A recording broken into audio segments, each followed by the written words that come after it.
Kia ora, kia kara, kia tātou. Tūtaua mai I runga, tūtaua mai I raro, tūtaua mai I roto, tūtaua mai I waho, kia tau ai te Māori tū, te Māori ora ki te katoa, haumi e, hui e, tai ki e. Kia ora koutou, the Treaty Futures 2026 extends a warm welcome to our speakers, technical staff and audience to our session for 3:30 p.m. Monday, March 23rd, 2026, titled Oceans Between Us, Pacific Peoples and Racism in Aotearoa. In terms of our community code, we invite our audience to uphold our Te Treaty Futures 2026 community code. Your presence is valued and we encourage you to take part fully. We invite our audience to participate by asking lots of questions. We're inviting you to get behind our audience whānau, our speakers. Please add your questions to the Q&A throughout the session, and we will share those with our speakers during the question and answer period.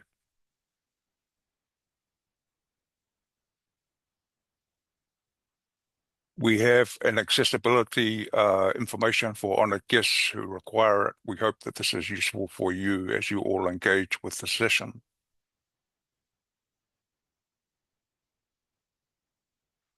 And finally, before I pass over to our wonderful speakers, today we gather in the company of four gifted thinkers whose mahi carries deep mana across our moana communities, grounded in their steadfast service to our peoples.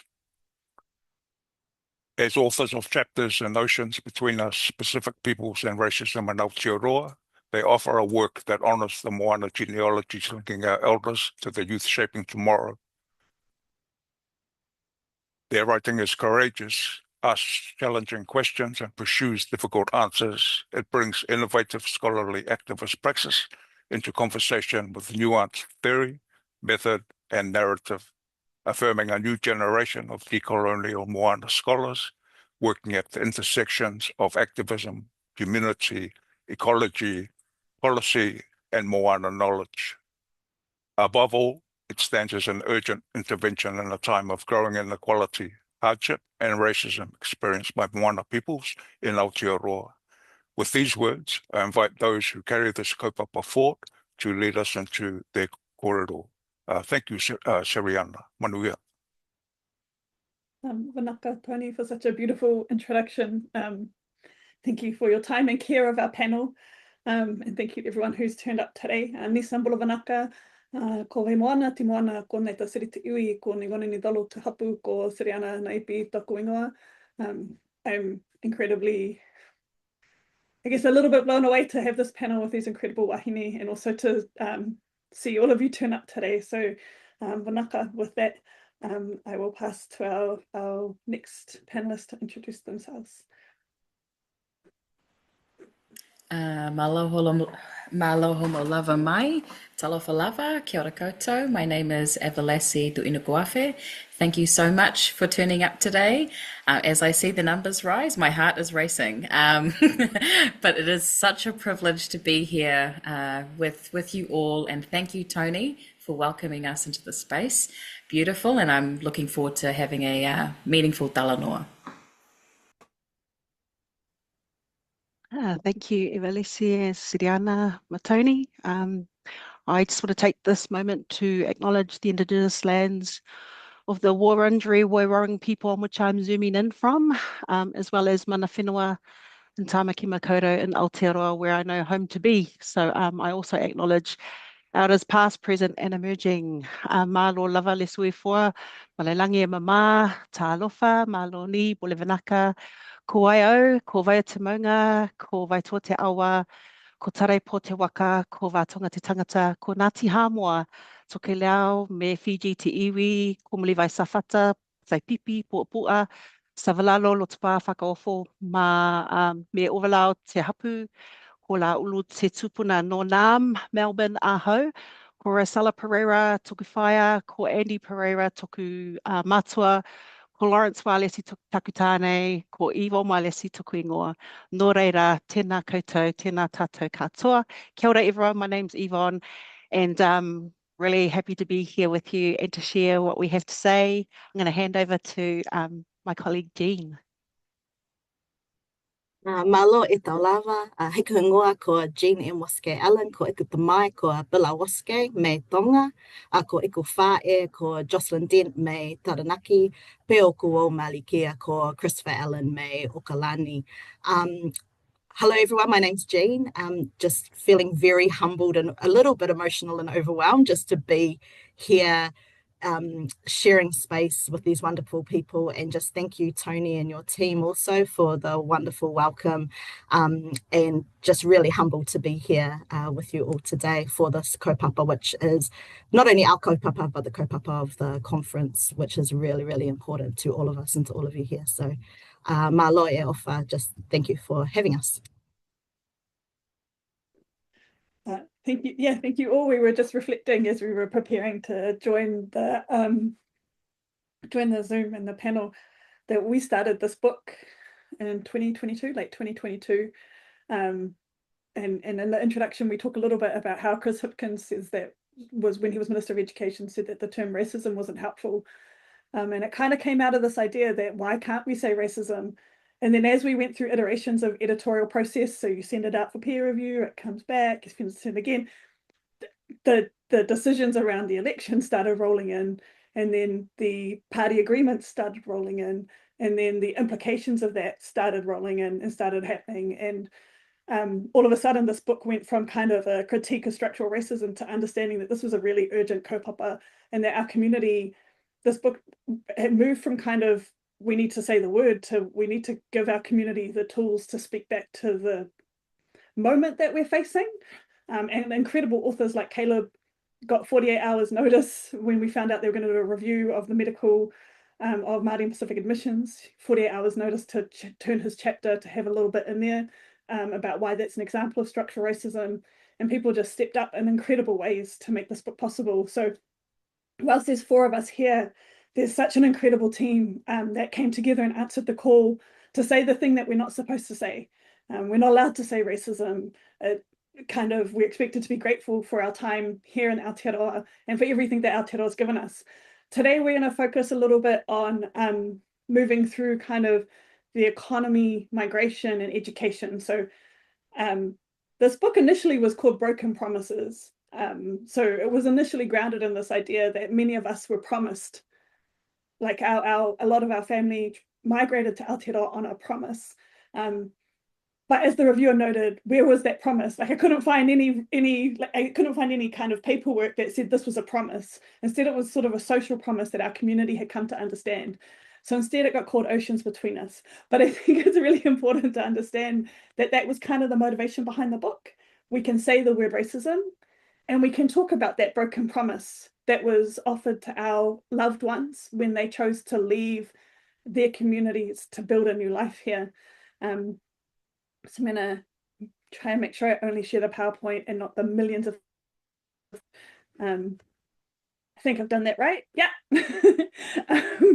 So the beautiful art piece is by Vasimada Dawolo, who's a Fijian artist. And I'm really blessed in that I have the actual piece that she did. It's about 2 meters by 2 meters, and she hand stitched all of that. So that's a photo of an actual piece of art, and she talks a little bit about it at the front. And I really do just want to do a shout out to her because each of those little triangles starts as a square, and she went through the work of slowly but surely turning them into triangles. And so that for her was a shout out to the valuing of Pacific women's labour. And she really wanted to centre that in this discussion on Pacific peoples and racism in Aotearoa, New Zealand. I think for us Pacific peoples, you know, we were told migrate to Aotearoa. If you work hard, you get a degree, you can change your life, right? So I'm first in family to go to university. I'm the child of a Fijian mother who migrated here and a Pākehā father. And the idea was that if they worked hard in those factories, their children could go to university, could access education, and we could change our futures.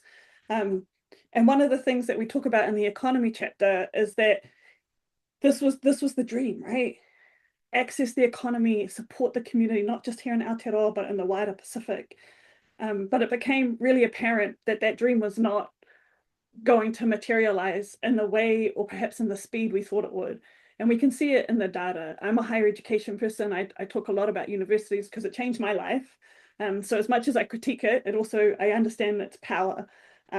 So at the moment, we know that we have a gap in our achievement rates, and that gap in our achievement leads directly to, and I want to be clear that that's because the university underserves us, that's not us, leads directly into us having lower home ownership rates and having more children experiencing material hardship. So we know that 3 out of 10 of our nieces and nephews will experience material hardship. We know that our women are being paid 75 cents on the dollar. We know that our men will die 6 years earlier. That's 6 less birthdays. That's 6 less Christmases. That's 6 years less knowledge, time to share knowledge with community. We also know that we have 10% of wealth, and just what came out in a recent report was that 64% of Pacific face food insecurity. So we own less, we earn less, our children experience material poverty, and now we're also worried about how to feed ourselves. So something is fundamentally broken. If the promise was that we would be able to access the wealth of milk and honey, it hasn't been delivered. And so I think we kind of have to come to terms with that reality, right? That this gap isn't explained by job type or education alone. And that's the part that's really important. Like, we can talk about 75 cents on the dollar, but we have to understand that that's not, because usually, racists, like, they like to have conversations with us and they'll go, well, it's because not enough of you go to university. Actually, no, when you control by university, even when you control by education level, that gap is there. And the Pacific Pay Gap Inquiry said other factors. As a good social scientist, I'm gonna name it, it's racism. Racism is the gap, right? We know that if your name sounds a little different, if you sound a little different, if you look a little different, we know that they will pay us less. It's our lived reality, and you see that in the previous slide around the statistics. And the most frustrating part of this is that myth of meritocracy. It's the myth that if we do enough, we will be enough. And the current system will never see us as enough. It just won't. And so I think that's something that as a community we have to come to terms with, because our first instinct is to be grateful for our inclusion in Aotearoa. Our first instinct is to show gratitude for being able to migrate, to show gratitude for being able to have a job, to show gratitude for being able to access education. But that gratitude, I think, whilst is necessary, is also really misplaced, because we're showing gratitude for something that they're not even giving us what they promised, right? And so one of the things we wrestle with in the economy chapter is the migrant dream just a capitalist dream? Was the dream of those of our ancestors and our community and our loved ones who migrated, was it purely to access the economy? Was that the dream? And because to access the economy in this particular whenua, you must desire proximity to whiteness, right? The economy is tied to the idea of whiteness. It's tied to that idea of what is, I guess, whiteness in that terms of like how they see things as valuable, right? The suburban home, it's that idea that the more like them we are, the more successful we will be, rather than questioning the hierarchy. To come out and say, I question the way the economy works, is to be seen as kind of a betrayal of the migrant dream. And I think we need to start reckoning with this as a community, right? Is our future in siding with whiteness in the economy, or is it a call to walk with tangata whenua, right? Was that migrant dream actually a dream to continue to reconnect? And I think Evalesi will go through that a bit more in a couple of minutes. But it's really important for us to think about, is this a call? Is this an opportunity for us to reconnect and to shift systems? Or do we really just want to be a model migrant where we earn enough, we complete enough, we own enough, we engage in the economy enough, when the economy will never see us as enough? And with that, I'm going to pass to Evalesi. Malo Albito, Sereana. That was a great intro. So yeah, my chapter on migration, I thought I would keep it concise, or it just gets too big. So I just thought I'd have three main points here. One is the racialization of temporary Pacific migrants. Two is inequitable access to pathways to residency. And then thirdly, visualization of the future, in particular whanaungatanga-based journeys. So we'll end on a very happy, future-focused note, hopefully. But yeah, thanks, Sereana. So one of my subchapters entitled From Skilled Ocean Voyages to Unskilled Labourers was really a journey of me trying to reconcile my internalized racism growing up in Aotearoa. I would see people in my family or just see people in the community in engaging in employment that I thought was sort of the norm. So, you know, low paid or as the government would frame it, low skilled roles. I thought that was just inherently for Pacific people. And I had my grandmother came over in the 1960s and she worked at a sewing factory here in Kelston, and majority were Pacific and Māori. And I remember picking her up from there and I thought, man, this is really hard work. And I kind of internalized that perhaps maybe I'll be doing something like that one day. And so for this chapter, I was trying to visualize our ancestors, our oceanic origins, as these voyagers that had immense skill, as opposed to how Pacific migrants are framed in the settler colonial state of New Zealand. And one point that I argue strongly is that the Pacific region has been and still is viewed by the New Zealand government primarily as an affordable and reliable labour source. And we saw this clearly during the 1950s, 60s, when people from the Pacific region were extracted for their labour to work in our primary industries. Why? Because there was severe labour shortages in manufacturing and industrial areas.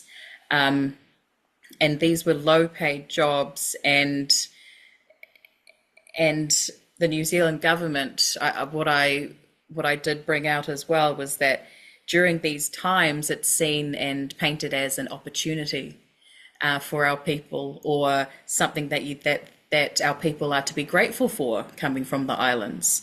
However, during the 1973 and 74 oil crisis, our economy was doing very badly, and who was scapegoated and who were the first to be kicked out of the country? It was Pacific peoples. And I think something that shocked me the most was when I was doing this research and I found out that 80% of the deportees and overstayers were not of Pacific origin. But growing up, that's what I was told, was that my uncles, my aunties and so forth, you know, they overstayed their visa. They broke the law, only to now realize as an adult that 80% were not from the Pacific region. So that was quite a fuel, I'd say, for me in this chapter to kind of flesh that out a bit more and to trace these the racialization of temporary Pacific workers in Aotearoa.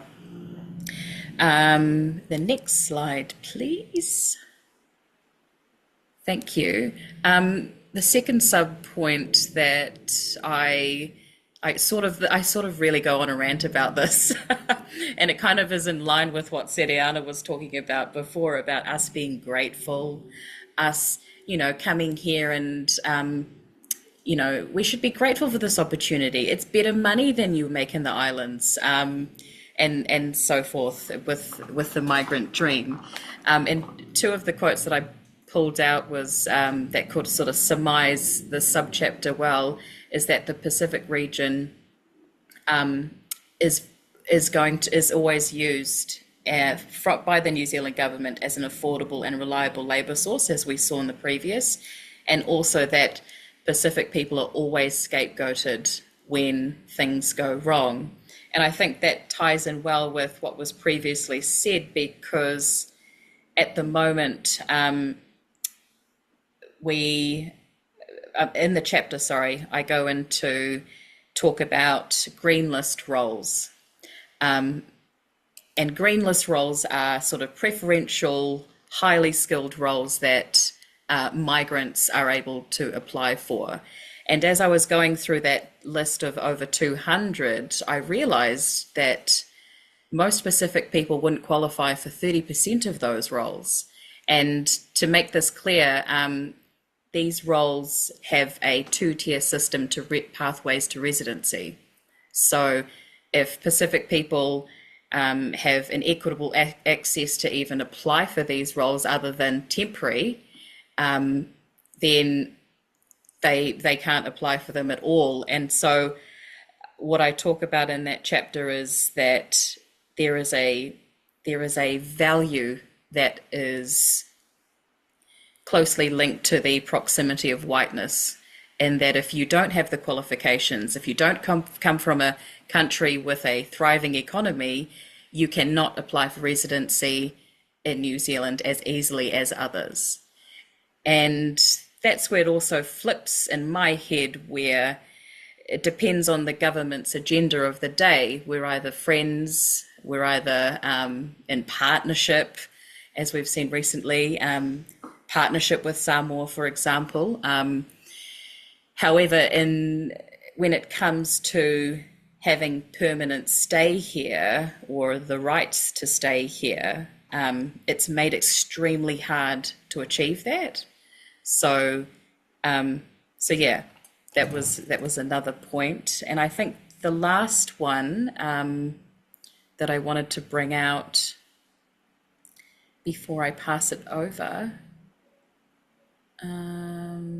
oh yes, there we go, is I try to wrap up the chapter in sort of a future-focused, through a future-focused lens, where there are visas tied to our whanaunga ties to tangata whenua as opposed to the settler colonial state.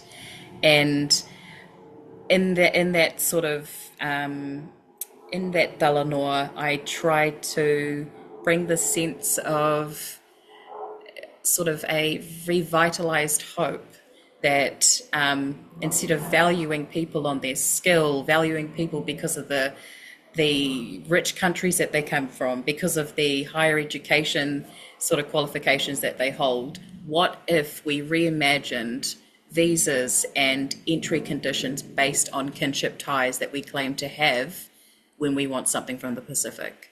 So that's something that I also focus on in my master's that I recently submitted, was what does that model look like? What does a kinship tie visa look like?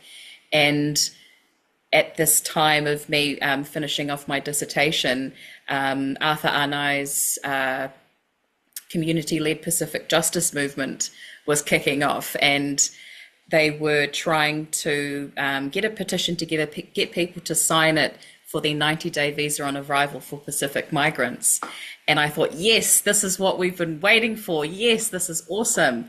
And then I was kind of blindsided when Honourable Winston Peters also jumped on board. And he, in a 531 PI interview that I was watching, he said, I quote, "Why not back something like this? It's a Pacific approach, cousins visiting cousins." So again, the narrative is flipped when there's a political agenda at play. So we're either oversayers or we're friends, partners, cousins, depending on how the settler colonial state is positioned. So yeah, I thought that was quite ironic, but hey, he signed it, so I guess that's something. But yeah, so migration really is the continuation of a legacy of migration stories of our Pacific people, and trying to reimagine that going forward in a way where it is somewhat of a reunion between Māori tangata whenua and tangata moana. So yeah, I hope that for those of you who have read it, you kind of know what I'm getting at. But yeah, for those who haven't, that's a little bit about the chapter. Malo. Kia ora, Evalesi. Can everyone hear me? I hope so.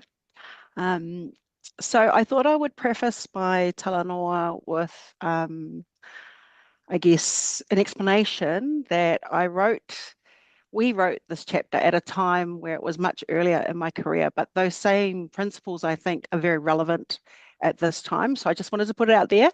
The chapter was not in any way shaped by my current position, where I'm program director at the University of Melbourne for AFC. Prior to that, I worked for a couple of institutions. So the reason why I'm saying that is because we wrote some pretty out there things, which are very real actually, and we pretty much said things with our chest. We called it what it was, and people might call it something else, but really it were those racist encounters. Man, we had stories for days as colleagues. And so just before I start, I should actually start with acknowledging our co-authors on the whole chapter, led by Dr. Jean Allen, who's here on the panel, who's with us today, but also Associate Professor David Fa'avai and Fetui Yosefo. So it was the four of us that wrote this chapter. And in this chapter, we use the Pacific practice of tala talanoa to speak directly about structural racism that continues to mark us as other within the very educational institutions in which we teach and learn. In this chapter, we expose how our brown skin and Indigenous knowledge are often sought after for diversity ticks, while we're simultaneously marginalised in underpaid temporary roles. And often we're expected to be the sole voice for our people, which we all know, we all come from diverse backgrounds. So we can't be the sole voice for our people. We're just speaking about our own experiences. We were born storytellers. We come from long lines of mana of storytellers. So naturally, we're going to have our own stories. And so this is a particular time where we said it with our chest. It's a heavy reality where our cultural values of tautua or service are often weaponized by colonial systems for institutional gain. And that's a process that can feel like a really violent rewriting of who we are. So I also want to say we're not victims, but in this chapter, and even today, we're using our agency to go into battle, to tell, creating pockets of disruption and publishing our own stories to challenge the Western status quo. Ultimately, in this chapter, we were calling for a decolonized academy, which has been ongoing with, the benefit of having kaupapa Māori theory, the revitalization of language through kura kaupapa, and the ongoing push for indigenization that moves past tokenism to actually respect and value Pacific scholars, so that we ensure the next generation doesn't have to fight these same invisible blocks that we have. So I really like what you said, Sereana, about the dream, and Evalesi, the migration dream to come here, to get an education, which we all did, to become a professional. So, you're the first in the family, which I am, the first to get a PhD, but not the last. And that migrant dream of our Pacific ancestors enables us to shoulder that responsibility. It's ongoing to make those systemic and structural changes. So what do? We land in our institutions, we navigate our institutions, not just to make a difference, but to students, but for generations. And so that's what I think our piece, our chapter, and collectively as authors in this edited book that Sereana so beautifully crafted, is a story about intergenerationality, and those intergenerational stories are mokopuna focus. It's easy for us to talk about, oh, this is a racist, in our little corners, but when you actually put it in writing and you start to put it out there publicly, you run the risk of maybe being sidelined. You run the risk of maybe not being invited, and that's okay. And I think that's for me in particular, I'm okay with doing that. I grew up in Aotearoa. lived in Mangere for the last 17 years, now in Melbourne. And so for me, having a grassroots at the coalface approach to how we wrote and approached the book was really important. So like I said, we had lots of examples of racism that we experienced in the tertiary sector. And that was really the focus of our Tala Noa, to share those stories. We embarked on I think maybe Jean will speak to this, but we embarked on a journal special issue as co-editors, where we decided actually part of our activism and our disruption in the space was to create space for our Pasifika leaders who were already doing the mahi on the ground in grassroots and schools, and as I said, at the coalface. So instead of waiting for them to get their masters or their PhDs to even think about submitting their stories to the academy, that was a form of activism that we came together to speak against in the academy. And so often in the academy, it's a dog-eat-dog business where you're racing to get publications, but this was a very important kaupapa for us as authors and as academics, because we had come from where we had come from in South Auckland, where all of us, and we've got ancestral ties to the Pacific Islands. We knew that we had to, now that we're in these spaces and places, we had no choice actually but to do something with that. And so I think that's what the beauty is of this book and our chapter. Can I just get you to go to the next slide, please, Sereana? The humble brown person who likely wouldn't say anything, yeah? And we just continue in an under-resourced environment, often doing the cultural labour. And so out of the whole chapter, which was a big chunky one, that was one of my quotes that I thought I'd highlight here. And I think often as Pacific peoples, we sometimes, I'm not saying all the time, I don't want to generalize here, we sometimes want to stay quiet, and, we're taught from a very young age to walk in humility, to not say anything, to go second or go last, but never go first. It comes with being the brown Pacific person who often won't say anything, will be the last in the room to say something. But there's a problem in that, and that when we are in an already under-resourced environment and continuing to do the cultural labour, more often than not, it becomes the norm and the status quo. And that really is a perpetuation of that tokenistic diversity that I shared about. I'm thinking about Māori Pacific academics and the work of Sereana and Tara that wrote about how we're paid significantly less than our non-Māori and non-Pacific colleagues. And I think unless there are structural shifts in New Zealand's universities, we'll continue to make up that small percentage of other, which is 30%, often through our service and being the ones to show up for our community in those institutions as the diverse academic in a project team, say, for example. That can mean a flow-on effect of having less outputs, if you like. And then, because we're so busy being the humble person who don't want to offend anybody, that perpetuates that cycle. So that leads to a ongoing excess of precarious working, short-term contracts, and likely a significant proportion of tutorial staff. So yeah, I think as we collectively shared in that chapter, how structural racism in tertiary institutions continues to socially disadvantage minoritized ethnicities, it was an opportunity for us to speak back, to go into battle and speak back to the racism that perpetuates power dynamics. And it can't be all doom and gloom. We have a responsibility now in the positions that we have to continue to make visible and amplify these stories, but also make space for our people who are still doing the mahi in the grassroots. So that's all I have for now. I'm going to hand it over to Dean.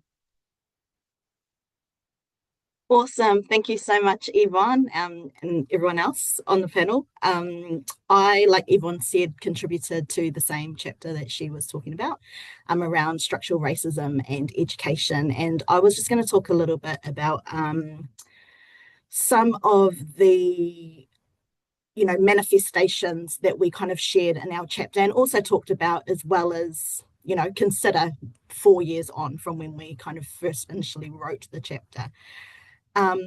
And so, they, as well as the things we've heard about, such as lower wages, job precarity, aspects like that, we also found that, racism manifests in practices and processes that we often have to engage in daily. And while our chapter was focused predominantly on higher education and tertiary, where we all taught, all 4 of the authors in this chapter, we also acknowledged our professions as teachers. We were all teachers at different periods of time across primary, secondary, and obviously in tertiary. And we were all parents. So we also talked a lot about how racism also manifested for us from a parental perspective, as well as in our classrooms, in our primary schools, and our secondary schools. And so one of those key manifestations that we really talked about, which was kind of central, I think, to a lot of us, was even something as simple as when you go and you enroll your child at school, or even if we think of at the doctors, places like that, that we're asked to identify or select ethnic groups, right? I feel like when it originally started, there might have only been like 1 or 2. They've kind of extended it now on some of the forms, but often something as simple as ethnic groups or identities when we're filling out forms can actually impact us. And we talked about how it often reduces who we are to kind of a checklist. I know in my own experience enrolling my children at school, they are Tongan, but also have English ancestry. Being told, oh, make sure you put Tongan first because of funding. Make sure you do this because, we'll get more money from the government. And while, funding and, economics, we've talked about, security and resources and all those sorts of things are really important. We also reflected on, well, what do these practices actually do to us and to our communities and who we are, to our children, their sense of identity, that we have to pick and choose, that we have to, reduce ourselves rather than opening us to all the complexities of who we are and who, the diversity that we have in our ancestry and where we whakapapa to. But often, sorry, Sereana, could I go to the next slide? Sorry. Often also, these processes are often dismissed as just like merely processes, right? Like they've just been around for ages, it's not that deep. Don't, look into it too much. And you're almost made to feel like you're crazy or insane for kind of saying, but I want to acknowledge all my whole being, my children's whole being, who they are. And so I think that those sorts of framings, though they are dismissed as sorts of processes and just the way they are, they often mark us and mark people. It's very different. And they also privilege this kind of framing, this reductionist framing, which actually we talked about in our chapter, really is a form of erasure of who we are, of who our children are, and their complexities of who they are, who they're going to be. And also, it limits our right to self-determination, which we know is a massive factor in regards to who we are and our well-being. Click. I feel like I need a little bell, but yeah, thanks, Sereana. And like Yvonne shared, the structures in education, sorry, I need to move forward.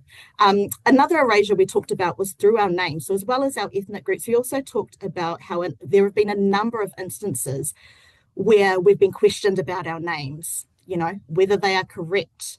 I have had that one personally myself. And that, it's not normal academic practice to have titles, for example, chiefly titles, or to have multiple names. A first and a last name is perfectly fine. And how many events have we even been to where we've been presented something, or there's been Indigenous people who've been presented an award and their names have just been completely mispronounced or pronounced incorrectly. And then to make matters worse, it's often laughed off as if, the disrespect of our identities and our families and our histories are just something that's not that serious. And we know that names hold power and that names are sacred and are vital to our well-being and success.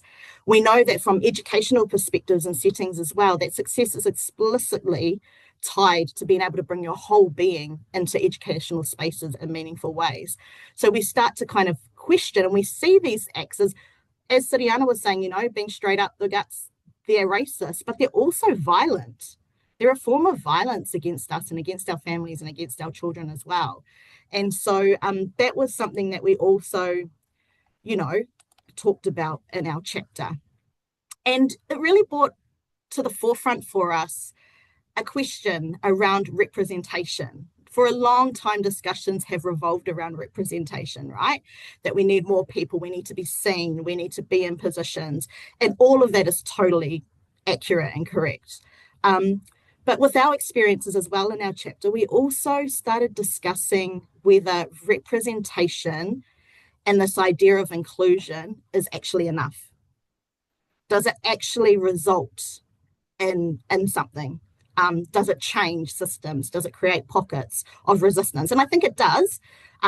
But we also talked about how do we move from this idea of representation, being present at tables, to actually having who we are and our knowledges valued within educational systems. And so we started really thinking about that question, about not just being represented, but also around how do we actually become valued? How is our knowledge valued? Ways of being, feeling, seeing, and doing. And so it's really a question that I post to everyone here too. One of our authors who Yvonne mentioned before, Dr. David Whaavai, and sorry, the quote on the previous page was from one of our other chapter authors, Fitoi Sefo as well. But Dr. Whaavai talked about how certain leaders and institutions in his experience don't value what it means to be for Pacific to thrive. It's all about meeting goals, because for them, seeing a Pacific person do well is a tick in the right box, right? Like we've got people here, tick. It's important for Pacific students and teachers to see their own Pacific people not only occupy academic positions, but succeed and thrive in them. And so really that is, I guess, from our chapter, the core of it is we wanted to share our experiences. We wanted to bring, you know, for transformation, which is what we're all interested in, bring these stories to the forefront so that we can name them, so that we can call out racism. But we also wanted to talk further and extend that to say, well, what are the next steps? How do we move from these ideas to representation? Because we can get numbers in universities, we can have people getting doctorates and things like that, like Sereana said, but does it actually change anything? Does it actually give us space where we're valued? But then even to extend that, should we even be arguing for space to be valued in academic institutions? And, you know, that was part of our chapter as well. For those who haven't read it at the start, you know, we very much give a disclaimer about it too. We say, look, straight up, we are academics who work in this colonial institution, but are trying to do this decolonial work. And there's definitely tensions there. So, yeah, it gives, in academia, we often talk about in research, there's lots more questions and not very many answers, but we're hoping that through this book and through the kaupapa that we're doing and engaging with different people, that we can really start to think critically about how are we not only represented, but how are we actually valued, and how is that value shown and reciprocated in our institutions that we're working in. So yeah, I'd like to, on that note, pass it back to Sereana. Thank you.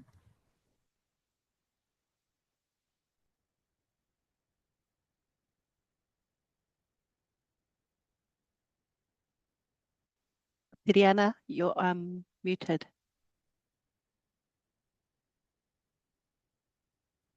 Of course I am. Someone has to do it. So as I was saying, like, as we were preparing for this panel and putting the book together, it became really clear that you know, we explore the history. So Marcia Lennon Young talks about the word bunga and how that came to be, and understanding the history of racism as Aotearoa, as New Zealand as a settler colonial state. We move through the economy as this kind of overlying piece into education, migration, climate justice, health, higher ed, and the justice system. As we were bringing it all together, it became really clear that whilst we had all these different structures and institutions that we were wanting to take on, there was actually a single root to this problem, And so whilst, as you've heard, we have to understand migration, the structural racism and migration is the devaluing of Pacific labour, and not seeing us as cousins except for when it's convenient. In education, we understand it's designed to assimilate, not liberate. And in the economy, we know that we're still earning the least, and that has really flow-on effects in terms of health, education, and well-being. Actually, that connecting thread lies in the settler colonial state relying on the exploitation of Pacific peoples whilst existing on stolen land, right? They needed to dispossess Maori in the same way that they needed to dispossess the Pacific of its human resourcing, right? So you take the labor from the Pacific to work the land that you've dispossessed Maori of in order for the settler colonial state and for sort of white systems to earn well, right? For them to benefit off our labor and stolen land. And so I think one of the really important things that we tried to kind of thread through that entire book is that honouring Te Tiriti for us, it's not a Māori struggle we should stand behind. It's a condition for our own liberation. So we really do need to understand that when we're talking about this idea of racism, it's not just about Pacific peoples. When we're talking about this idea of, model migrant aligning itself with the settler colonial state in order to benefit from an economy, we're benefiting from an economy that fundamentally dispossessed Māori, dispossessed Pacific nations of both resourcing and people. And so our future cannot lie in being a model migrant. It's time to stop being grateful and time to, I guess, get angry, right? It's time for us to move with Māori and realize that our future lies in a Te Tiriti future. It lies and trusting our whanaunga to care for us in the way that they always did when we're not always going to get along. You don't always get along with a cousin, but our migration here and our ability to be here should lay in those foundational relationships. Because if we start that way, then we start to ask different questions about what our obligation is here. And that gratitude starts to look a little bit more like relationship building as opposed to economic individual gain. And so I guess with that, we're going to open for questions. So thank you all. Kia ora, Sereana and ladies, for what a wonderful, rich, provocative session you've opened up for us. I want to say thank you to the people in the chat who have fed back with wonderful comments, but also your emojis to support our wonderful speakers. So that's a nice thing, and thank you on behalf of our wonderful speakers. We've got 4 questions in the box here. Some couple of really good questions for you ladies to just to start a kōrero, a waida talanoa with our audience. We've got a nice question here from Anna Wilson Goldman. She says, absolutely incredible session. Thank you so much for sharing your insights, and I'm definitely going to read your book. We have some people from many different workplaces here. In your opinion, what's one thing we can do each to create some change here? So when you do work on racism, and I'm not even joking here, we've had feedback on articles where other Māori and Pacific academics have said, I know, it's getting a bit old now, constantly naming the problem. What's the solution? And we've had to say, we've got a solution article coming out. So when we wrote the book, part of the chapters is at the end, there's suggested kind of next steps for that particular institutional. So like in education, we've got suggestions for change. But I think in terms of across the board, and I open up to the wider panel too, my advice is always name it and hold the line. So it used to be just name the racism. But since we've had this kind of wider social shift to kind of just trashing any kind of push towards kind of reframing, that reframing of DEI and woke and all those sorts of things, actually your job is to hold the line because we are on a serious backslide right now. And so what we really need you to do is hold the line when they question Pacific people's places, when they question all of these things. Give them a copy of the book, which is nice for us, but also just like hold the line and call it out and say, we're not backsliding right now, right? The very least we can do is not backslide. But Jean, Evalesi, Yvonne? Oh, yeah, I'll go first if that's okay. I just want to build on your statement, hold the line. I think one example of holding the line for us is to say no. It's an easy word, you know, 2 letters, no, N-O. So when I say no, it means when you ask to be the the rep, yes, it's important to have that diversity and representation, but say no when they ask you partway through the process. Say yes when they ask you before, during, and after, but say no if they're asking you halfway through or at the end because they've had feedback to say, where are Pacific voices present here? I think it's important to question the intention, the rationale of wherever you work in any context. Why are you asking me? You know, or what is your question? Can we unpack your question a little bit more? And I think that takes brave people. And so hold the line, stand in your mana that you have from your parents, your grandparents, your ancestral ties, and be brave. And sometimes it means not being the most popular person, but at least you're saying it with your chest and you're holding the line. Kia ora.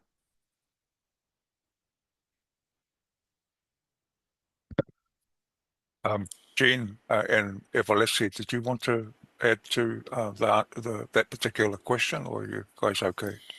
Yeah, just adding to that, to those words of wisdom is, I love how you said hold the line, Sereana, and it kind of ties back to what Jean was talking about with names, for example. Some may think it's not a big deal, but, you know, as an adult who understands systemic racism, internalized racism, structural racism, when people say, oh, Eva, oh, okay, I'll just call you Eva. I say no. My name is, and I phonetically say what my name is, because it diminishes me. It diminishes my mana, and I feel like I can't turn up fully as myself. So I think that holding the line, yes, because my daughter has a Maori name, and so I want her to see me respond and to not back down and to not, you know, be polite and just let the person who can't pronounce something that is phonetically logical just kind of get away with it. And I think another thing when it comes to sort of tokenistic representation, which I've been called to do many times, again, say no. A beautiful Samoan wahine that I worked with recently said, no is a full sentence. And I think a lot of Pacific people, we tiptoe around it. We will try and make an excuse up because it's rude, right? It's rude. It goes against our service. It goes against our humility. But at the same time, it's fact. No, I won't do that. It crosses my cultural values system. You don't have to say that. Just say no. I'm not doing the karakia today because my Māori colleague is not here. No. So yeah, I think standing your ground, standing in your mana, and really, when you get that gut feeling, listen to it, because your gut feeling is always right. So yeah, that's all I've got to say. Thank you. Yeah, I think it's been covered really well by everyone here with the response. And I just, totally agree with what they've said. I also feel very seen with, people saying, just say no, because I'm not very good at saying no.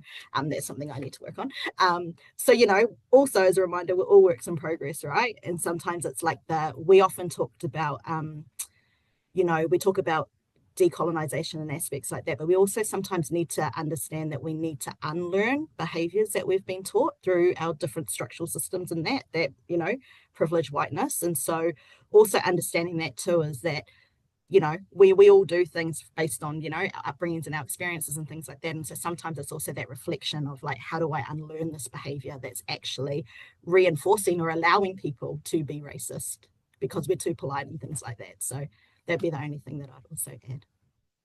Malo. Manuia, I was going to say, I've got another interesting question here from Leka Skipworth, a good, strong question that I think your ladies will respond well to. What is the pathway forward if we are agreeing that there's racism and we're using Western patriarchal capitalist institutions as a measure of scalability or success when we are trying to decolonize and or re-indigenize? Do we continue to use this measure or do we shift and pivot? And I think you ladies kind of addressed that in the sequence just before the Q&A where you were talking about the tensions. But yeah, I'll let, it's a staunch question, a good question. I'll let you ladies answer the way you want to.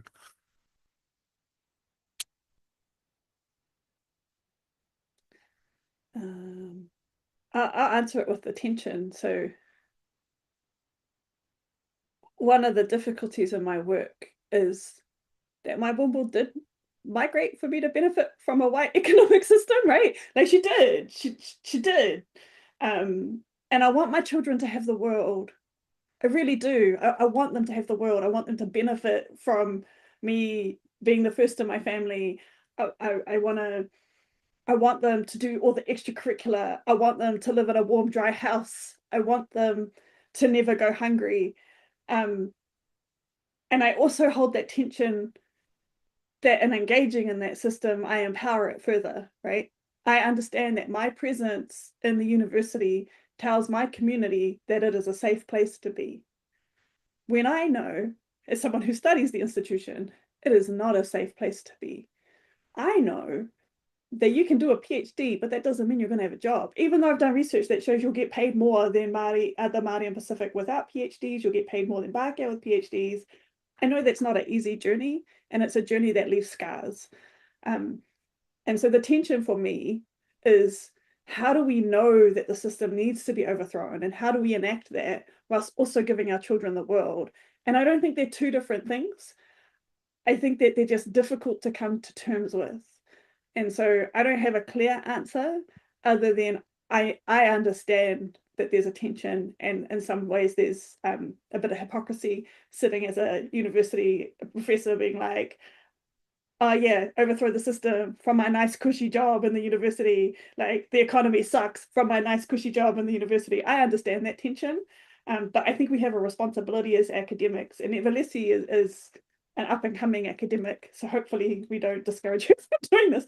But I understand we have a responsibility by using the institutional sort of power and resourcing to continue to push to shift this structure and to shift these institutions, because that's what I think, that's our obligation back to our community who invested in us so much to be here. Yeah, I don't know how my family would respond to me being like, overthrow the system. I grew up in East Auckland. My grandparents on the Pākehā side have voted national for decades, like for generations. I'm pretty sure that most of the time they didn't know what my work was. Jean, Evalesi, Yvonne. Yeah, I agree. There's no clean cut. I do recall though, when I was first coming in to do postgrad study, and questions like this were being asked, like, so what do we do? We know this is happening in education. What do we do moving forward? And I remember the professor at the time, Irene, who is Sereana, and the panel will know well, talking about how, while we know Audre Lorde talks about you can't use the master's tools, to dismantle the master's house, though, but when we're wanting to bring about change, how can we use the tools that we do have in our institutions to speak back to those sorts of things? So I think things like, having data. We know that our current government here in Aotearoa, New Zealand, like really, statistically, that's all they want to know when they want to use data. I mean, it's, anyway, I will not go into that talk about politics right now. But, how can we use the data? How can we use the things we know to really push back, to speak back to like these issues, to say, look, yes, I can show you, here is, the argument, here is the statistics. They might not want to hear our stories, but if we can use data to actually present, hard, what they would call facts, how can we kind of use their own language and things like that to really speak back and potentially change or shift systems, even if slightly.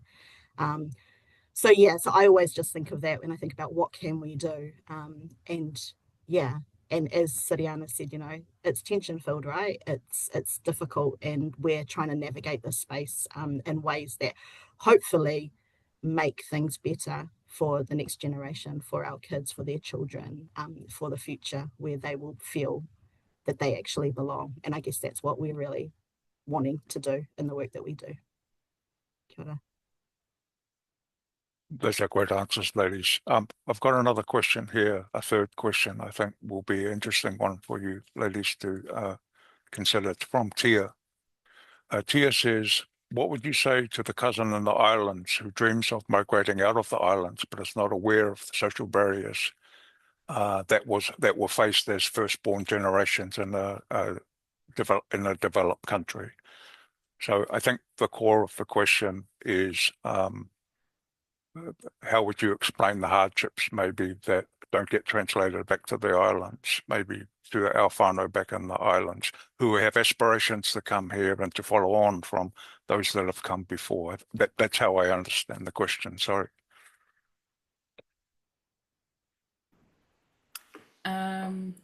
Yeah, thank you, Tia.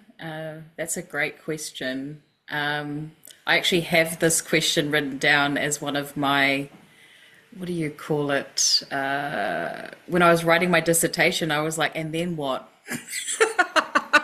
So if it's this bad, how, what am I going to say to people who want to get that temporary visa, who want to do this or that? So this was in my then what section. So for me, I was thinking about how do we welcome them into this, onto this whenua.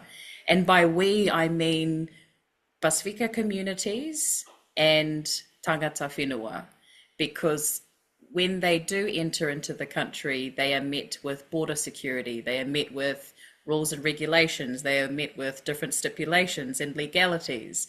But in my mind, I thought, what is a better way of welcoming our family into Aotearoa?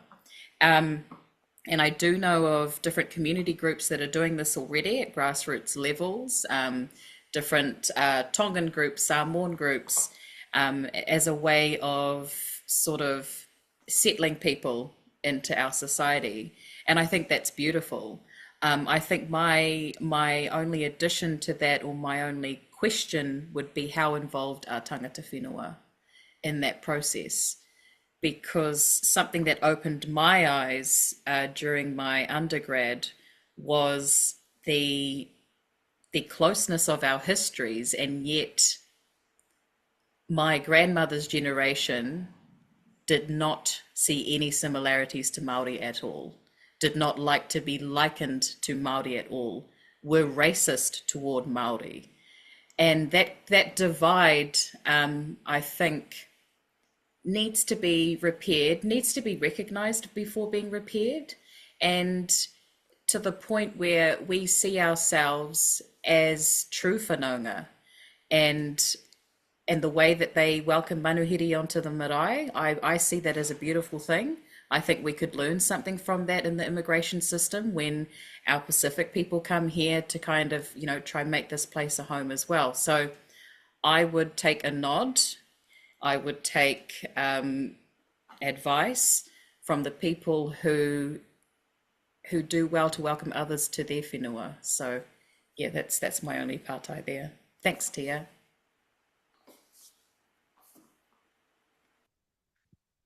Did any of the other ladies, would you like to add to the answer to that question, or shall I just move along?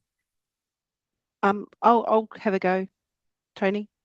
I'm just going to go back to the other question before this, which kind of is a similar response, I guess.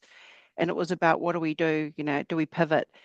And I'd like to think that we use the strengths that we have, which is our brownness and all its beauty. And that means sometimes we've got loud mouths. So let's use our loud mouths, continue to tell our stories, but with eloquence. So I think there's real merit in using the master's tools, but taking those tools, breaking them, and bringing out our Indigenous tools to shift and to pivot.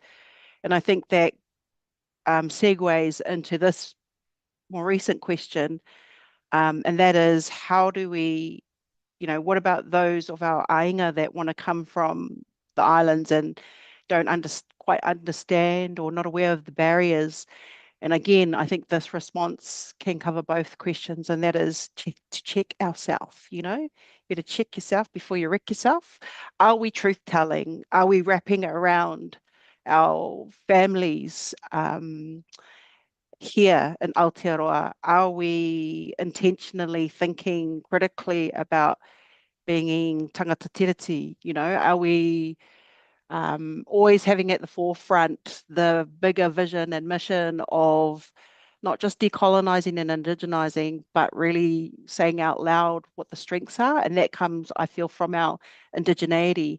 And people like myself in the diaspora who don't necessarily have language, it doesn't matter. We still have ngafa, we still have whakapapa running through our veins that enable us to address and keep wrapping around and truth telling and being intentional.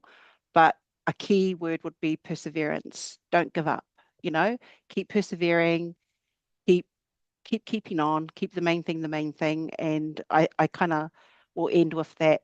Check yourself, you know, like me, I always reflect as my teaching tika, pono, aroha. You know, am I being reflective enough to think about every action that I have? Do I have mokopono decisions at the forefront? So yeah, thanks, Tony.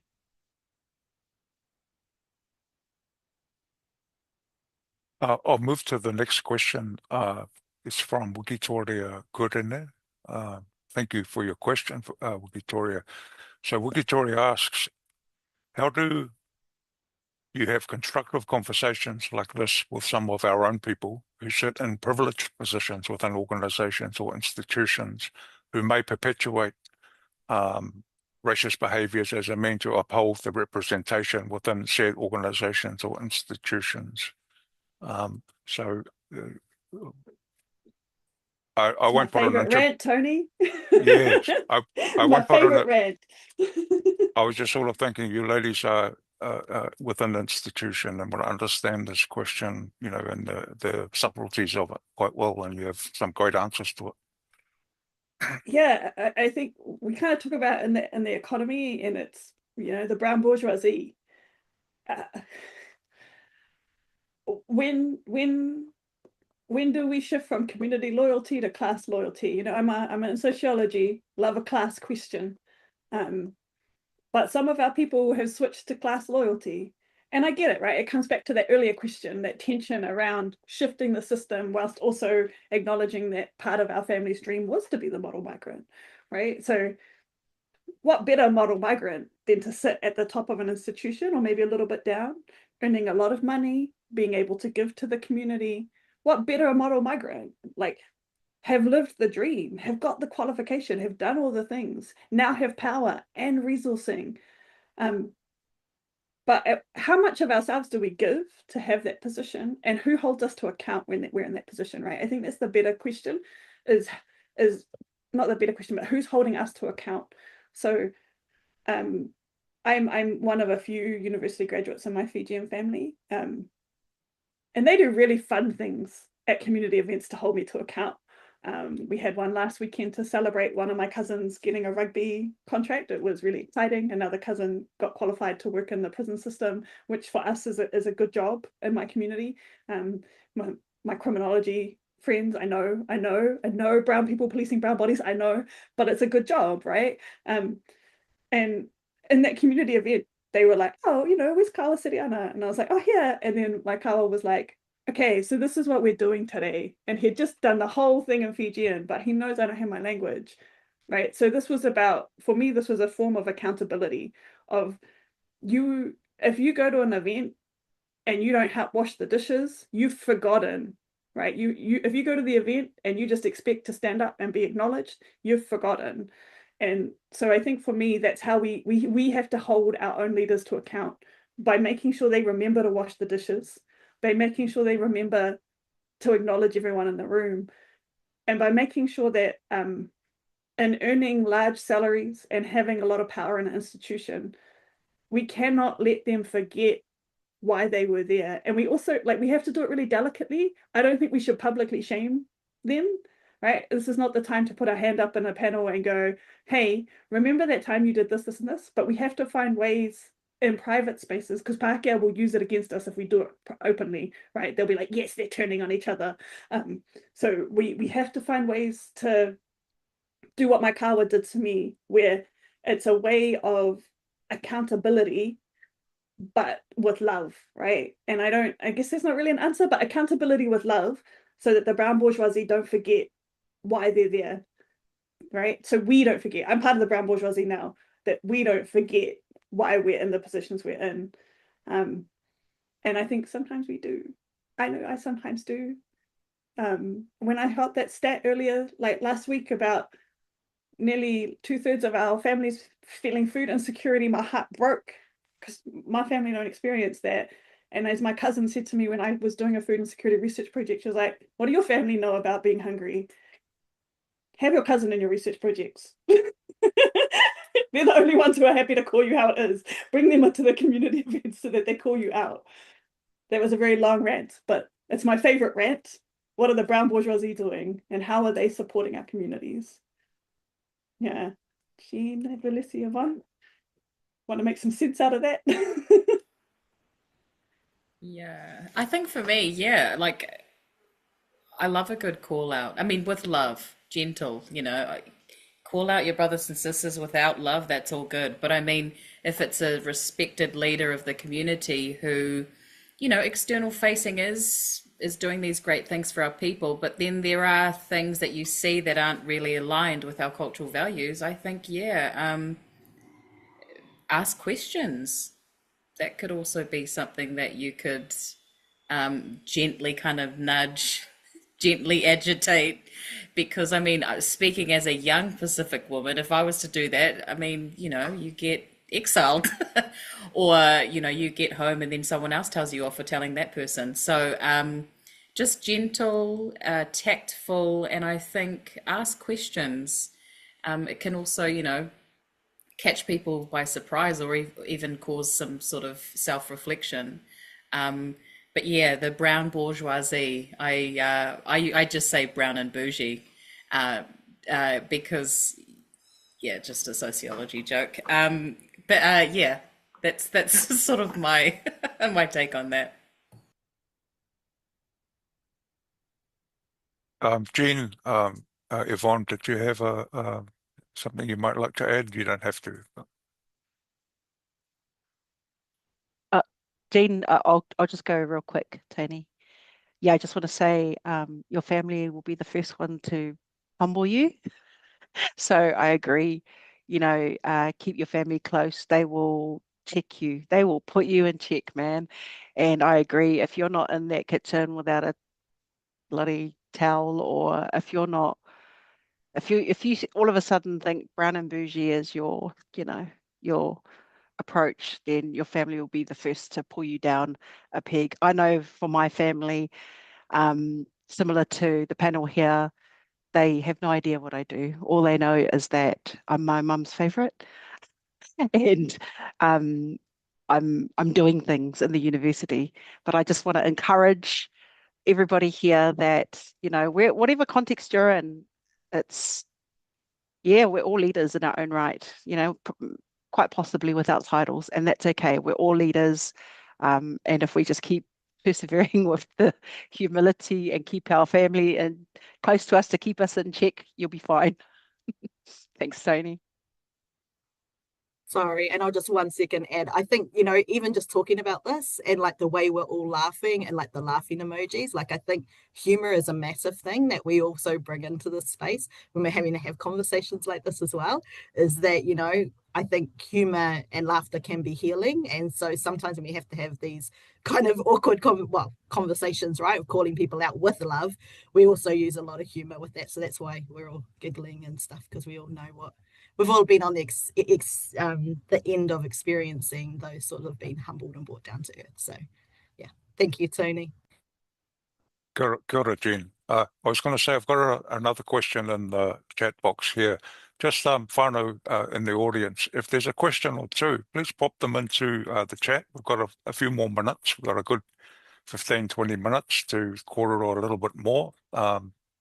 We started at 3:30. We're sort of looking at sort of a 5 o'clock around about a 5 o'clock finish. But please add another question into the chat box. But I've got one here from Kyle Tan. This is an interesting question for you ladies. He says, I like the intention of the book in naming what racism looks like for Pacific communities. What are some of your strategies for naming racism when you are one of the few people of color in the room and have less power? Can I quickly answer this one first, please? I got a really good example. Strategy, straight up the guts. You just ask for a conversation. Let's talk about the elephant in the room. You name the elephant, right? And I think bearing in mind that this has taken me years, like it's not always been a brave conversation for me. Like I've had to build up to it. I didn't, I wasn't automatically born like this. I was super shy when I was young. But it just took layers and layers of experiences. Maybe I was just fed up. I don't know.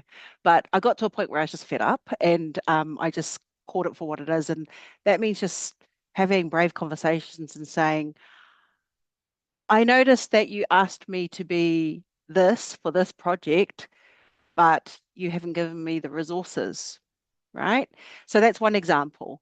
They want you to do something for next to nothing. And I think if you think about that situation, that scenario, if it was somebody else in your position who's not Pacific or not Māori, you can bet your bottom dollar that the non-Pacific or non-Māori wouldn't even probably have to ask for resourcing or funding. It'll be automatic for them. So I think there's that notion of, what do I do? Do I say anything? Heck yes, you say something. Say it with your chest and just, run it straight. That's my go-to at the moment. Maybe it's because I hit my 50s. I don't know. I'm just fed up. So I love being in panels with Yvonne and doing work with Yvonne because I've been in situations where she's just named it.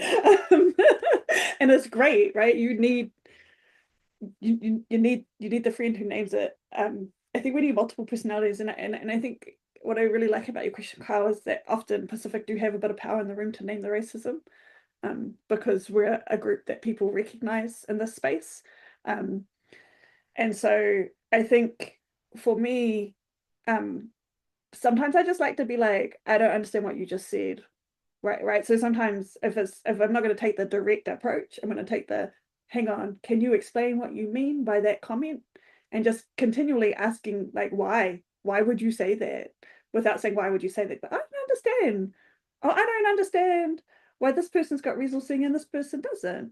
Or I don't understand why, like, how come this person's taking the notes for the meeting and not this person, right? So just asking those questions to gently bring it to the fore.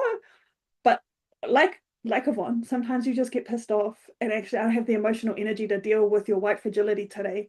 So I'm just going to say that I'm unhappy, or I'm going to lock eyes with Yvonne across the table, and we're going to build an alliance, and we're going to make your day that much worse today. And I think we need to do that more. We joke about the pre and post meeting. The pre-meeting is where we go, okay, whatever happened last time was not okay for all of us racialized in the room. So we're going to make sure it doesn't happen again today. And we're going to come at them, and we're going to ask those questions, and we're going to call it out. And then afterwards, we're going to have a cup of coffee or a cup of tea or a drink or whatever it is you need to debrief, so that we can rid that stress before we go home to our loved ones. I think you need, everyone's laughing because you know that all four of us are going to get off this call, and we're going to ring our partners or see our partners and go, blah, blah, blah. But that's right. Like, there are other people who aren't in that room who support us in that kaupapa. And so that's kind of how I would answer it. Build alliances across racialized bodies and ask the question, because they're always going to isolate us, because that makes it harder to answer.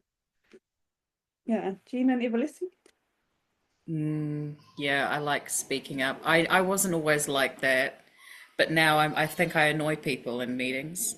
And it's not just for, it's not for Pacific and Māori, it's also for, our Asian brothers and sisters, African. If someone says, oh, just call him JJ, I don't know, that happened in the other meeting. I said, no, what would you like to be called?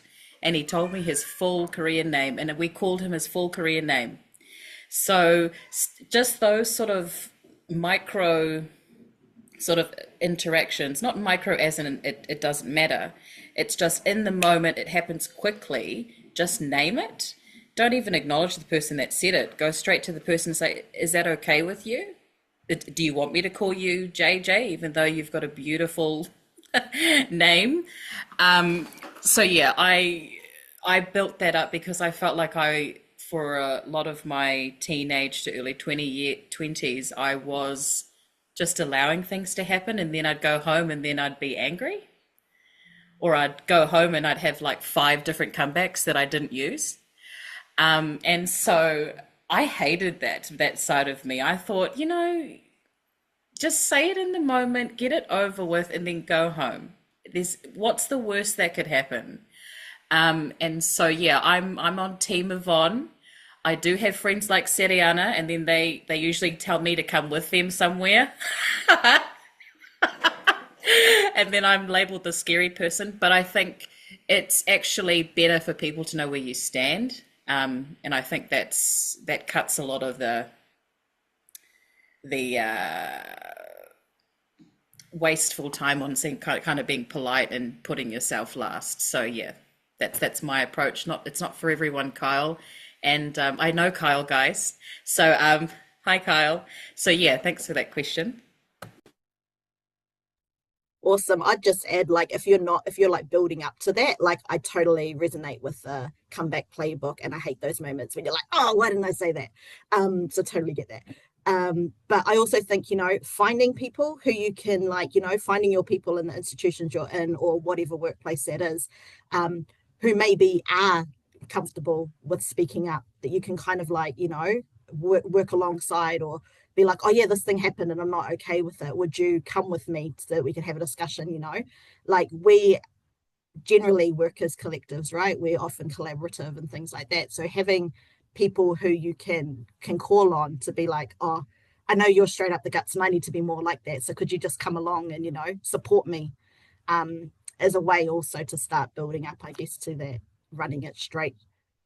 Yeah. So I just wanted to add that. Thanks.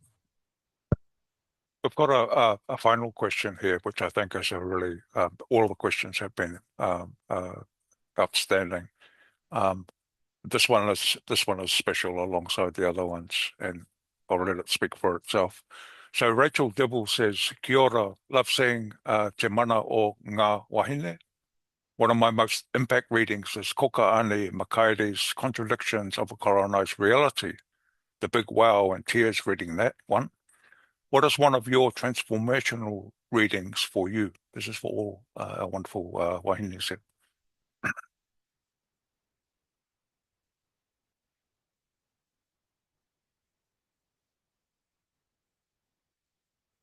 The silence is because you just asked a group of academics to name one book, one reading, and we're all going, hang on.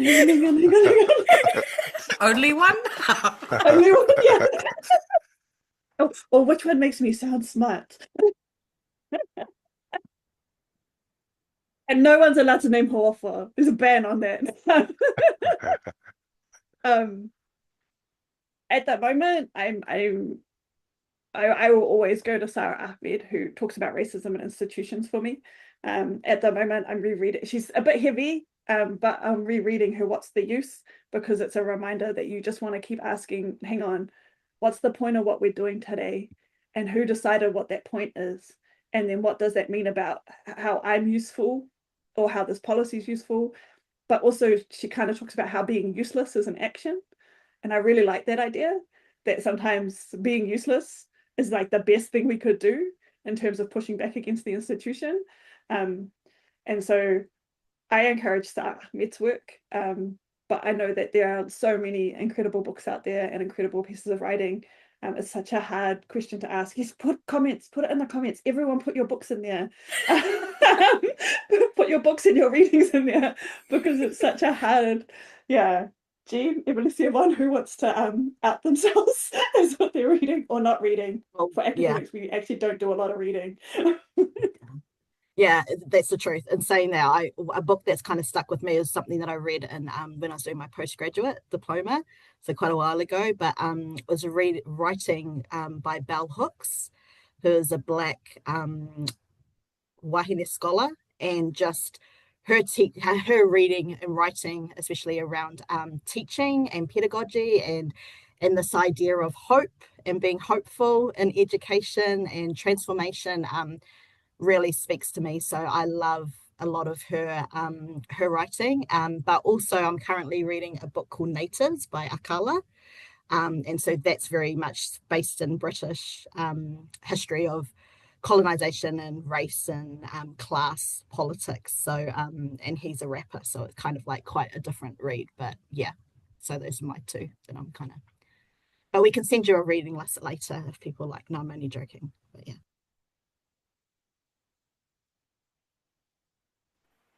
Go, Evalesi. I'll go after you. No, you go, Yvonne. I'm still thinking.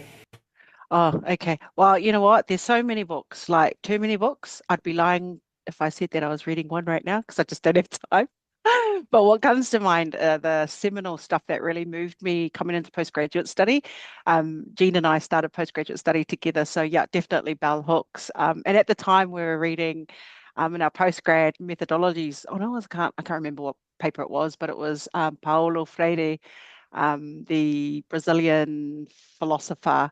And I really like how those ideas of education is never neutral. So as primary school teachers, we've got a background, Jean and I, in teaching.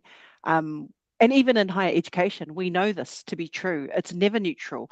Whatever we say when we get up in front of the lectures, whatever we write, how we write our world is never neutral. It's always political. And so with that, it carries an immense responsibility. So yeah, there's a tried and true, Linda Tuhiwai-Smith's decolonizing methodologies, all those seminal texts, they still ring true for today. But I'm really, really excited about the upcoming new younger generation of Pasifika Indigenous writers.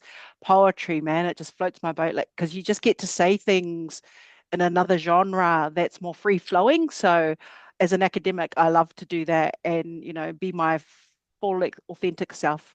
And so I love reading poetry as well. So kia ora. Okay, you took my one, Linda Tuhiwai-Smith. That was there. That was a beautiful read. I think something that was transformational for me in my undergrad was, tuck and yang, decolonization is not a metaphor. And at that time, I was working on a paper for the Wero project, and it was pivotal for me, and it's definitely not new, but it was pivotal for me because I was doing the pointing, you do this, and then when I read that, it was like, oh, what am I doing? And so there were a lot of parts of my life where I felt like I was complicit to perpetuating that racism in New Zealand. So yeah, that was a very that was a much needed read for me to open my eyes and be like, hey, as a Pacific woman, how do you perpetuate that structural racism in Aotearoa against other marginalized communities and Māori? So that one was a big one. As well as, yeah, I love poems too. Yeah, poems are great. Alice Te Punga, she is mean. I know that's Sereana's friend, hopefully e-introduction one day. But yeah, she's really cool. She's really cool as well.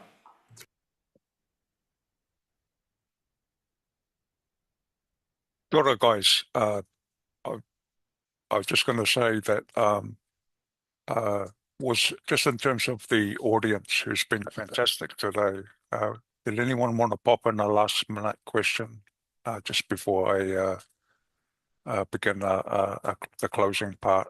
Was there anyone that had a really important question that they'd like to raise in the last moments here, just in the middle of our talanoa, just so that we give something, our wonderful panelists, a final question to engage with our communities, our wonderful communities here today. Does anyone have a final question? And I can hold for a few seconds, and then if there's nothing, I'll move to the closing part. So anybody that's got a really urgent question,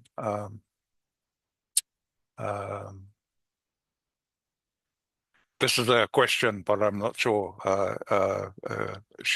Ann Wilson Goldman says, I mean, how do you all get along to be, how do you all get to be so amazing? So that's what she said to you Good guys. mentoring, Tony.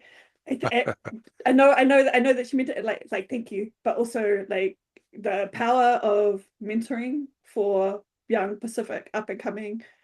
If you have the space in your life to mentor people who are moving up through these institutions, please grab that opportunity and mentor them through, because that's how we all got to here, is someone took the time between the masses of amounts of work that Pacific are asked to do to hold on to us and push us through the system and make sure we were well. So I know that you meant that as like a really nice compliment, and I really appreciate it. But please, if you have that space to mentor, grab people and mentor them through. Because we all need someone who's been there before to tell us where the traps are. Otherwise we run at them like full on.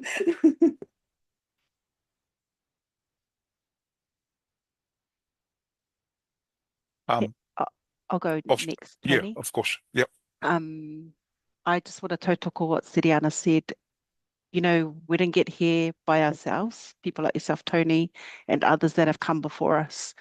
You know, we really do stand on the shoulders of those Pasifika and Māori and Indigenous writers and scholars. I also want to add that we're also not perfect. Man, we got some kinks in us.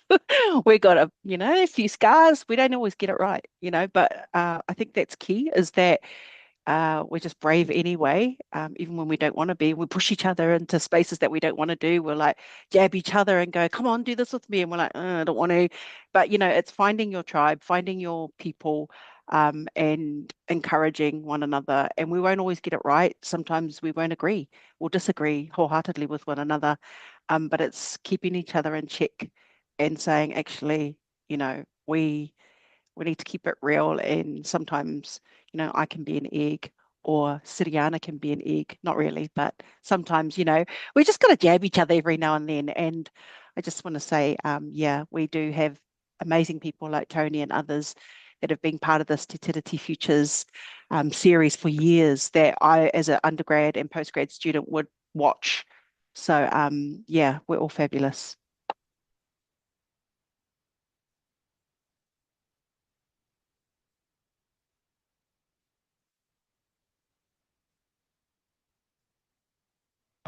What I might do is just if Jean Evalesi, would you like to add anything, or shall I close? But I'll leave it open to you. Would you like to say a little bit more? Just a little bit, because I am the baby academic out of these beautiful women. I wouldn't be here. I wouldn't have written the chapter if Sereana didn't believe in me. And that was my third year of undergrad. And after over 5 papers, she was my first Pacific lecturer. And it changed my life, literally. Seeing someone that not only could see things and understand things without me explaining, but also awhi me into spaces. I was an undergrad when I wrote this chapter. I hadn't even graduated. So you took a good chance. And I continue to operate in my personal life and in my mahi the way that Sereana has treated me. And I totally tautoko that if you're in the position to support young Pacific academics or Pacific leaders, wherever they may be, please do that, because we constantly have people doubting our abilities, not thinking that we're good enough, and we start to believe that slowly. So yeah, we just need someone to lift us up and say, hey, I got here and you can get there too. So I just want to say thank you for that. And yeah, it's a privilege to be here. Thank you for holding the space, Tony. Yeah, really appreciate it. Awesome. And yeah, I just wanted to reiterate everything that everyone said. It's totally true. We don't get here by ourselves. We're lucky that we have great mentorship and people who believe in us. And so because of that, we have a shared responsibility to support others who are coming through, and to, you know, really challenge a lot of those stereotypes about what people perceive Pacific people are capable of. So yeah, and just wanted to say thank you to everyone also just for sharing space. This has been, we were quite nervous coming into this, a few of us, maybe all of us, but this has just been awesome. So just thank you for having us, and thank you, Tony, also for just being amazing with chairing our session. Thank you. Kia ora, ladies. Privileged to hear women in our spaces, our Pacific women's voices. It's a real privilege. And I just want to, only comment I'll make is that, you know, without our elders and those people that mentor us, you know, we don't get through. And I had Pākehā mentors as well as Pacific activist mentors, you know, Tingi Launes, like an uncle to me, who looked after me, and you never forget that generosity, and the responsibility is to give the generosity back. And what's wonderful to hear in your kōrero is you ladies understand that, and you understand about what giving back means, and that's a very profound thing to say. So thank you for your kōrero. I'll just move to the last part of the kōrero here. So I want to say a few thanks on behalf of Te Tiriti Futures. So first and foremost, we want to, Te Tiriti Futures 2026 offers our humble and sincere thanks to you, Sereana, Evalesi, Jean, and Yvonne. Ngā mihi for your rich kōrero and for the significance of your book. We also extend our collective best wishes to all the authors of Oceans Between Us, Pacific Peoples and Racism in Aotearoa. Our Moana communities are diverse, shaped by different class positions, ecologies, geographies, genders, occupations, religions, politics, sexualities. We're also united by ancestors, ecologies, genealogies, and shared histories of colonization and resistance.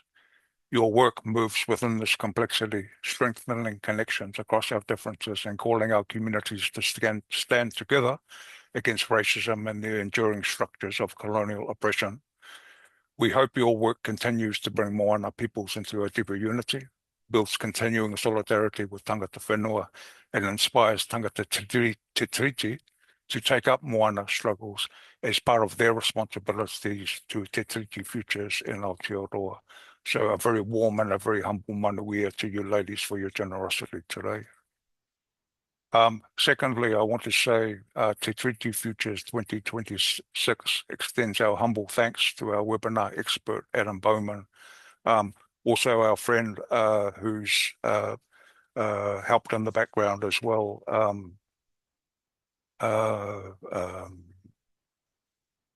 Josh. We want to thank Josh.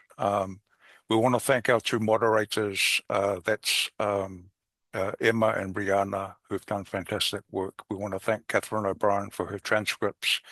We want to say your quiet, steadfast work makes this session possible. Movements, people's struggles are built on the dedication of many, and we deeply appreciate your expertise, labour and service. We want to, Te Tiriti Futures 2026 would not have been possible without the generous support of our partners. So we acknowledge each of you individually and collectively with deep gratitude for your friendship, your commitment, and the resources that you have placed at our disposal for this event.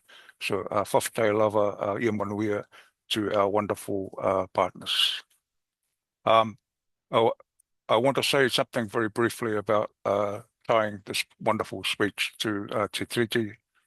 Te Tiriti upholds the mana of both tangata whenua and tangata Te Tiriti. Our Moana communities stand in two spaces, as tangata Moana with deep ancestral ties to Māori, and as tangata Te Tiriti with responsibilities under Te Tiriti. As Haurani Kei Trust reminds us, we are all children of the ocean. This Te Tiriti Futures 2026 session honours those long-standing relationships and the obligations that flow from Te Tiriti, while also speaking to the struggles our Moana peoples face in Aotearoa and the work required still to address them. And last but not least, we want to thank you, the audience, for your generosity, your sense of humour, your support for our speakers. It's come through in the chats and the emojis. So we want to thank you for being part of the community, and you're as important as the speakers and the background people to this work. So thank you for being part of the Talanoa. Finally, in the spirit of Moana self-determination, I offer the speakers space to close our session in their own ways. If there are any final remarks the ladies would like to share with our communities, anything that has not been addressed or that feels important to leave with us, the floor is yours. So pass over to you, Sereana, and the ladies. I think for us, it is just a massive thank you to everybody who turned up today and the team behind it. When we were preparing for this session, Tony shared some really, for us, it was quite emotional to hear the potential impact of the book and the work that we did. It was a labor of love over 3 years, and things changed quite a lot in that time. And I think we have to remember not to become complacent. The last 18 to 24 months has shown us that when we think we are there, they've been plotting in the background to bring us back to spaces where they hold all the power and they hold all the resources, and we're seeing it near constantly. They're keeping us, as Graham Hingiroa Smith says, politics of distraction is alive and kicking right now. And so I think the overall takeaway, at least for me, and I hope I'm not speaking out of turn from my panelists, is find your people, find your cause, and hold that line, because they're just going to keep swinging, and it's a global agenda. And so we have to make sure that that global agenda does not reach these shores and find roots, because these shores have worked really hard to push back in a lot of ways, and that's why they're so scared of us. They're scared of us because we've shown another future is possible. And that's why we have so much money coming into little Aotearoa and the politics space, is because if we continue to show it's possible, then it shows their populations that something else is possible. So I think find your people, build together, hold the line would kind of be my last words on that. As someone who was raised by a Fijian mother who shows you that community work is the way to change the world. I don't know if anybody else wanted to say anything other than vanaka to all of you. Yeah.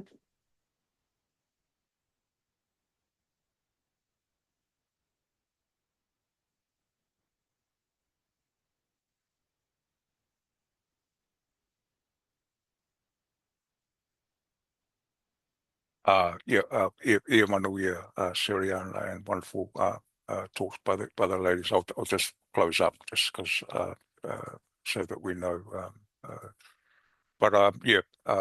Thank you to the audience for attending. Thank you for the wonderful kōrero from our ladies, and for the thoughtful comments and the sense of humor and the wonderful questions that our audience and the audience whānau have offered into this space to build our community. It's so important that our community is built, and that we get behind our speakers, and the speakers are part of a larger community which we've been able to create with them today. And the last thing I'll say is I only been involved with Teachers to Futures for 2 years, so I'm not claiming I've been hit way back. I only been involved for 2 years. So I've got to be humble, right? Own up, then pretend you're something you're not, brother. So there's a specific sense of humor there anyway, Yvonne. But thank you to everybody, and ia manuia, and warm blessings to the audience and everybody. So that's us. Thank you.